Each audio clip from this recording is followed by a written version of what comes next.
futuro de la antropología suele ser planteado como una especie de ejercicio de ciencia ficción, cuando en realidad poco o nada tiene que ver con ello.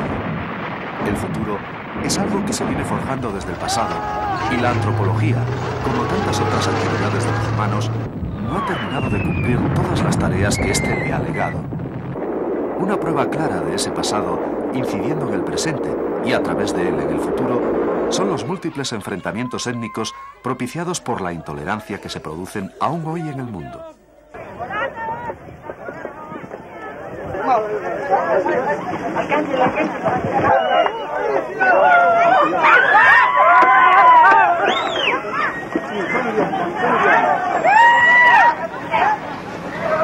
En estos momentos se enfrentan.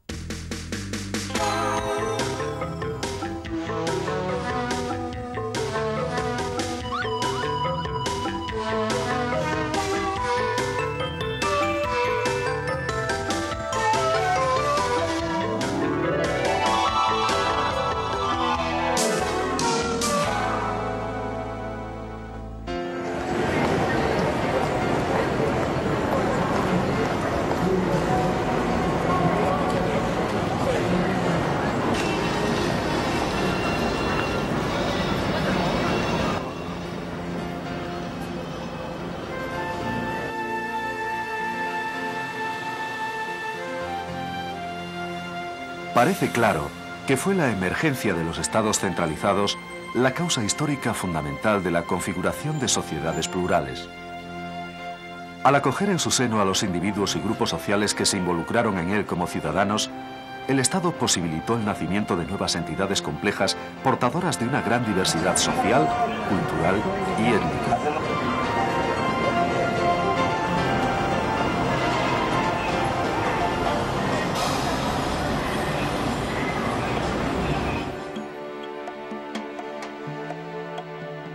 Frente a esa realidad, el legado histórico nos muestra hoy, a su vez, las múltiples diferencias existentes entre los diversos estados del mundo, diferencias económicas, de recursos financieros, de materias primas, de población o de alimentos.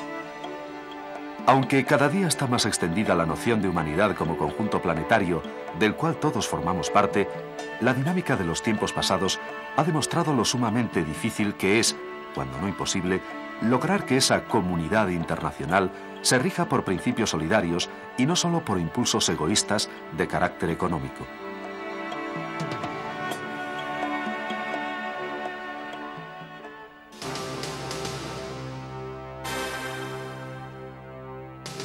Hoy se habla más que nunca de las obligaciones que impone la interdependencia mundial, de la revolución informática y de la aldea global. Pero la ideología liberal, que exalta las virtudes del mercado con una concepción monetarista de la economía, es dominante. La sociedad mundial, que se viene gestando desde hace algún tiempo, forjada bajo esos parámetros, conlleva, por ello, grandes dosis de desigualdades. Desigualdades que provocan en la geografía planetaria todo tipo de conflictos, incluidos los bélicos, a la vez que grandes oleadas migratorias, cada vez más vastas, que empujan hacia los países ricos a legiones de personas a la búsqueda de la paz o simplemente de condiciones dignas de existencia.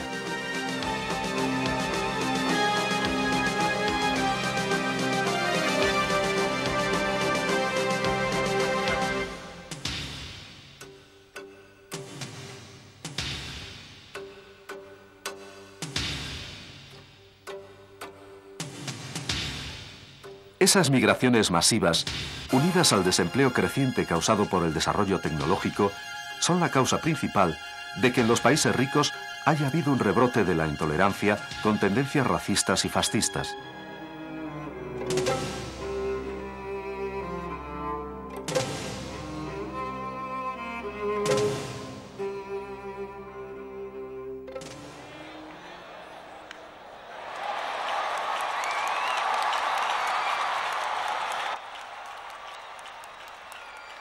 Por contra, en los países pobres, el rechazo a la penetración de las potencias económicas con ideologías ajenas y diferentes a las propias ha producido el repliegue étnico, nacionalista o fundamentalista, que aspira a salvaguardar sus identidades acosadas.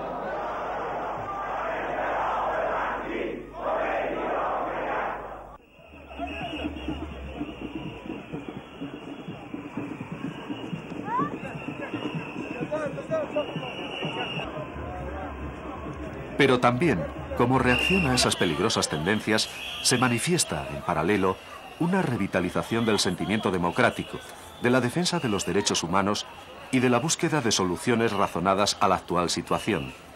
De esta forma, el futuro que se está abriendo paso es el de las sociedades plurales, sociedades en las que sectores de clases, étnicos, religiosos, sexuales o culturales diversos estarán cada vez más organizados de tal manera que, a través del ejercicio de una democracia civilizada, puedan llevar a cabo la práctica cotidiana de la tolerancia y la convivencia.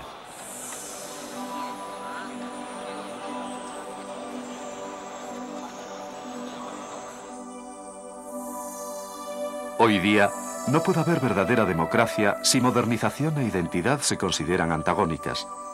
Aquellos para quienes el progreso significa hacer tabla rasa del pasado y de las tradiciones son tan peligrosos para la convivencia como los que ven en la modernización una obra diabólica. La democracia ya no es solo la libre elección de gobernantes. La democracia debe ser hoy, además, la integración parcial de todas y cada una de las fuerzas que intervienen en el juego interno de una sociedad, aquello que crea el mayor espacio posible y más protegido posible de la mayor diversidad posible de sujetos. Si antes se combatía por el derecho de las mayorías, hoy debe reclamarse el respeto a las minorías. La mayor y más concreta amenaza contra esa convivencia es hoy, por dicha razón, la inclinación a la pureza étnica, por un lado, y la idea de sociedades homogéneas, por otro.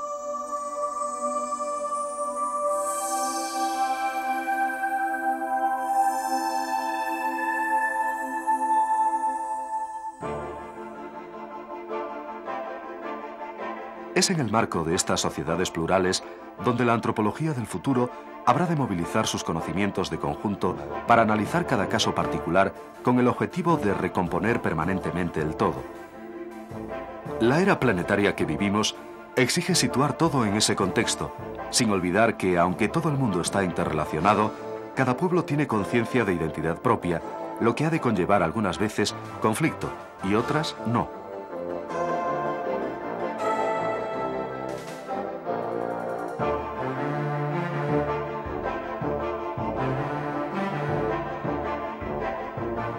Si algo tiene claro la antropología, es que en el futuro deberá profundizar en su condición de ciencia de la cultura, ese concepto que tanto éxito le ha reportado en el pasado.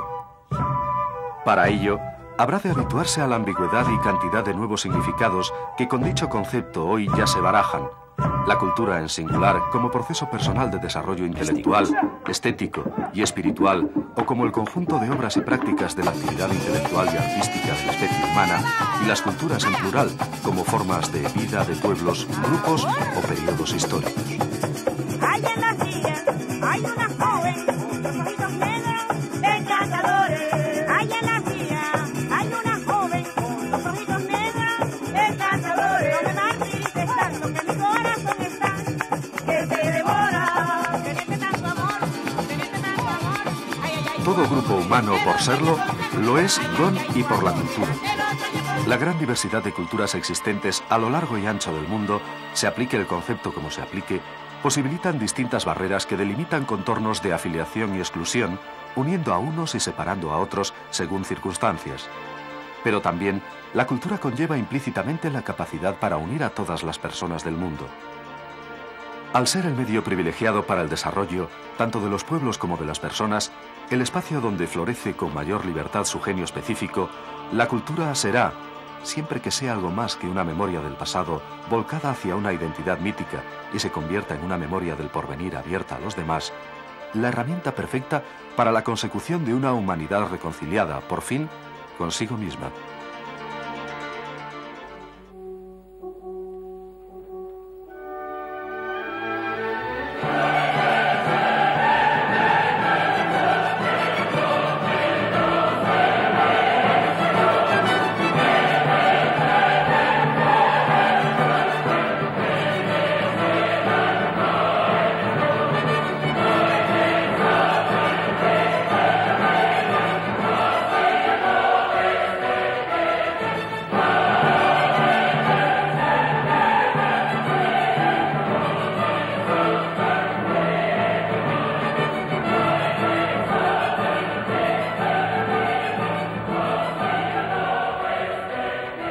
desafortunado empobrecimiento de la tradición renacentista, se conceptúa hoy la cultura como algo que se refiere primordialmente a la literatura, a la historia y al arte.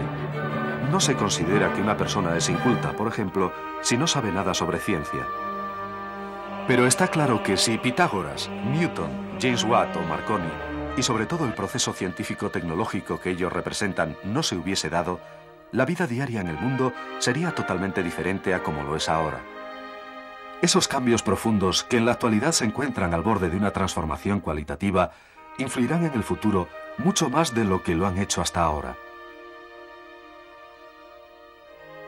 Hoy, los progresos científicos y técnicos avanzan de modo implacable, poniendo en manos de algunos gobiernos poderes sin precedentes.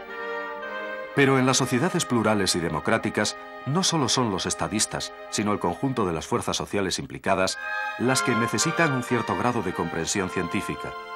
Ello es necesario para el bienestar de la humanidad e incluso para la propia supervivencia del hombre. La teoría y la práctica de la bioquímica moderna o la física nuclear han revelado brutalmente que una ignorancia total del mundo de la ciencia ya no es compatible con la defensa del ser humano. Esa es la razón por la que la antropología del futuro habrá de volcarse también sobre el estudio del hombre inmerso en ese proceso dependiente de la ciencia y la tecnología, causa y efecto de ellas.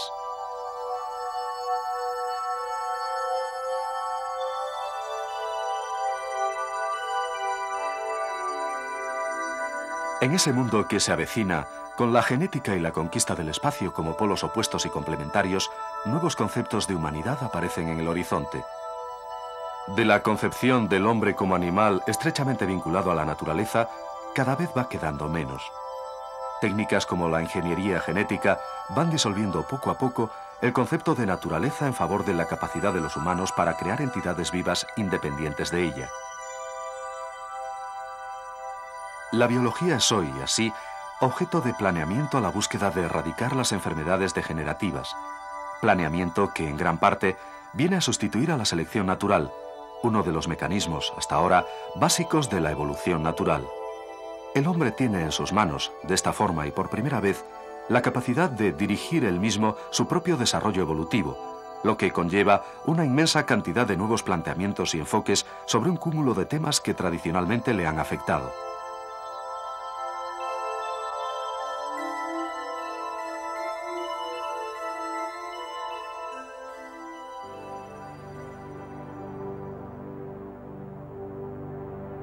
En el polo opuesto a ese micromundo de la actividad celular y la genética, se abre a los humanos el universo exterior, la conquista del espacio.